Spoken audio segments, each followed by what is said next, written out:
Coal belt పర్యటనకు వస్తున్న ఉప ముఖ్యమంత్రి మల్లు బట్టి విక్రమార్క సింగరేణి కార్మికుల సొంతింటి పథకం అమలుపై స్పష్టత ఇవ్వాలని సిఐటియు రాష్ట్ర ప్రధాన కార్యదర్శి జేబీసీసీఐ మెంబర్ మంద నరసింహారావు డిమాండ్ చేశారు.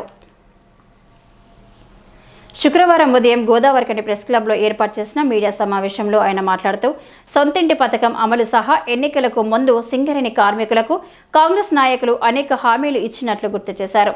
సదరు హామీల అమలుపై ప్రభుత్వ ప్రతినిధిగా మల్లు బట్టి విక్రమార్క స్పష్టత ఇవ్వాలని కోరారు. అలాగే కేంద్ర ప్రభుత్వం తీసుకొచ్చిన కమర్షియల్ మైనింగ్ చట్టానికి సిఐటియు వ్యతిరేకమని స్పష్టం చేశారు. ప్రస్తుత పరిస్థితుల్లో వేలంపాటలో పాల్గొంటే తప్ప సింగరేణి సంస్థకు నూతన బొగ్గు బ్లాకులు వచ్చే అవకాశాలు లేనందున యాజమాన్యం పరిస్థితులకు అనుగుణంగా వ్యవహరించాలని సూచించారు. సింగరేణి ఎన్నికలు జరిగి 8 నెలలు గడుస్తున్నా గుర్తింపు పత్రం ఇవ్వకపోవడం దుర్మార్గమని, గుర్తింపు సంఘంగా గెలిచిన ఏఐటీయూసీ 4 ఏళ్ల కాల పరిమితిని కోరుతుండడం అప్రజాస్వామికమని విమర్శించారు. సిఐటియు RG1 ఏరియా బ్రాంచ్ కార్యదర్శి మెండే శ్రీనివాస్ మాట్లాడుతూ తెలంగాణ పాలకుల్లో మార్పు వచ్చింది, కానీ సింగరేణి కార్మికుల బతుకుల్లో మార్పు రాలేదని ఆవేదన వ్యక్తం చేశారు. కేసీఆర్ సర్కార్ మాదిరిగానే కాంగ్రెస్ ప్రభుత్వం కూడా సింగరేణి నిధులను దారి మళ్లిస్తుండడం దురదృష్టకరమని పేర్కొన్నారు. ఇప్పటికైనా ప్రభుత్వం ఇచ్చిన హామీల అమలుకు కృషి చేయాలని డిమాండ్ చేశారు. సింగరేణిలో సిఎండి గారు 29వ తారీఖు నాడు జాతీయ కార్మిక సంఘాలని కోల్ బ్లాక్స్ మీద తమ అభిప్రాయాలు చెప్పమని చెప్పేసి ఆహ్వానించారు. దాని మీద సిఐటియుగా స్పష్టంగా చెప్పింది ఏంటంటే, కేంద్ర ప్రభుత్వం తీసుకొచ్చినటువంటి చట్టం, ఇది కమర్షియల్ మైనింగ్ చట్టం తేవటం వల్ల ఆక్షన్లోనే కోల్ బ్లాక్స్ తెచ్చుకోవాలి తప్ప ఎవరికి కూడా నామినేషన్ పద్ధతిలో ఇవ్వమని చెప్పేసి చట్టం తెచ్చిన దానికి సిఐటియు మొదటి నుంచి వ్యతిరేకం, ఇప్పుడు కూడా వ్యతిరేకిస్తూ ఉన్నాం. అయితే ఇక్కడ జరిగిన మిస్టేక్ ఏంటంటే, కోల్ ఇండియాలో వాళ్ళకి కావాల్సిన బ్లాక్స్ మొత్తం కూడా ముందే వాళ్ళు రిజర్వ్ చేసుకొని పెట్టుకున్నారు. వాళ్ళు ఆక్షన్లో పాల్గొంటలేదు. కానీ సింగరేణిలో ప్రత్యేక పరిస్థితి ఏమొచ్చిందంటే, మన సింగరేణి మేనేజ్మెంటు సకాలంలో స్పందించకుండా మనకు కావాల్సిన బ్లాక్స్ ఏమేమి కావాలో రిజర్వ్ చేసుకొని పెట్టుకోకపోవటం వల్ల ఇప్పుడు ప్రతి ఒక్క బ్లాక్ కావాలంటే ఆక్షన్లో పాల్గొనాల్సిందే తప్ప వేరే విధంగా వచ్చే పరిస్థితి లేదు. అందుకనే ఈరోజు మొన్న పెట్టిన సమావేశంలో క్లియర్గా చెప్పింది ఏంటంటే, సిఐటియుగా కేంద్ర ప్రభుత్వం తీసుకొచ్చిన చట్టానికి వ్యతిరేకం సిఐటియు పాలసీ మ్యాటర్గా దానికి వ్యతిరేకంగా గత అనేక సంవత్సరాలుగా ఆందోళన చేస్తూ ఉన్నాం. మొన్న కూడా సిపిఎం పార్టీ ఆధ్వర్యంలో చేసినటువంటి దాంట్లో కూడా బస్ యాత్రలో కూడా ఇదే స్పష్టంగా తెలియజేసినాం. సిఐటియు వైఖరి ఇప్పటికి కూడా అదే ఉంది, దాంట్లో ఎలాంటి మార్పు లేదు. కాకపోతే కంపెనీ కోరింది ఏంటంటే, మనం ఇప్పుడున్న చట్టం మార్చడం అనేది ఇప్పుడు సాధ్యం కాదు కాబట్టి, అది దేశవ్యాప్తంగా జరిగే పోరాటంలో భాగం కాబట్టి ఇప్పుడు మనకు కోల్ బ్లాక్స్ కావాలంటే తప్పకుండా ఆక్షన్లో పాల్గొనాలి. లేకపోతే రాబోయే కాలంలో సింగరేణికి భవిష్యత్తు లేదు. చాలామంది కార్మికుల్ని తొలగించాల్సి వస్తుంది, కాస్ట్ పెరిగిపోద్ది, కాంపిటీషన్ పెరిగిపోద్ది, ఇవన్నీ వివరాలన్నీ ఇచ్చారు.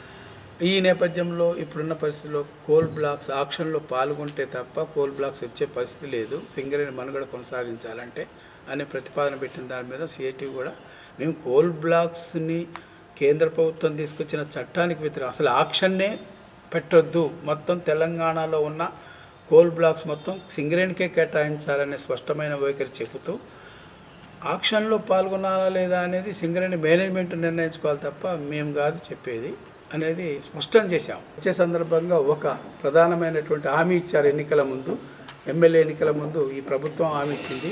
సింగరేణికి బాధ్యత వహిస్తున్నటువంటి డిప్యూటీ సీఎం బట్టి విక్రమార్క గారిని సిఐటి ఒకటే ప్రశ్నించదలుచుకున్నాం. ఏంటంటే, మీరు ఇచ్చిన హామీని నిలబెట్టుకోండి, కార్మికులకు సొంత ఇంటి పథకాన్ని అమలు చేస్తానని చెప్పేసి హామీ ఇచ్చారు. దాంతోపాటు పెర్క్స్ మీద ఇన్కమ్ ట్యాక్స్ ఆటోమేటిక్గా సొంత ఇంటి పథకం అమలు అయితే ఆటోమేటిక్గా పెర్క్స్ మీద ఇన్కమ్ ట్యాక్స్ కూడా రద్దు అయిపోతుంది. నువ్వు అదనంగా పెట్టాల్సిన అవసరం ఉండదు. ఎందుకంటే కంపెనీ క్వార్టర్ ఉండటం వల్లనే 7.5% ద్వారా ఒక్కొక్క కార్మికుడు 60,000, 70,000, 80,000 ఇన్కమ్ ట్యాక్స్ అదనంగా పడుతుంది. కాబట్టి ఈ కంపెనీ క్వార్టర్ కాకుండా అతను సొంతం అయిపోతే అతనికి ట్యాక్స్ కూడా మినహాయింపు వస్తుంది. అందుకని ఇప్పటికైనా ముఖ్యమంత్రి, ఉప ముఖ్యమంత్రిగా మీరు సింగరేణి పర్యటన వస్తున్న సందర్భంగా ఈ హామీని నిలబెట్టుకోవాలని చెప్పేసి సిఐటిగా కోరుతున్నాం. ఇది గీతగా అమలు చేయకపోతే మాత్రం సిఐటిగా రాబోయే కాలంలో పెద్ద ఎత్తున ఆందోళన చేస్తాం. కాబట్టి కార్మికులందరూ కూడా ఈ యొక్క సిఐటి చేసే ఆందోళనకి పద్ధతి పలకాలని చెప్పేసి ఇప్పటికీ అనేక సమస్యల మీద సింగరేణి వ్యాప్తంగా మొత్తం ఒక 12 డిమాండ్ల మీద అనేక ఆందోళనలు చేపట్టాం.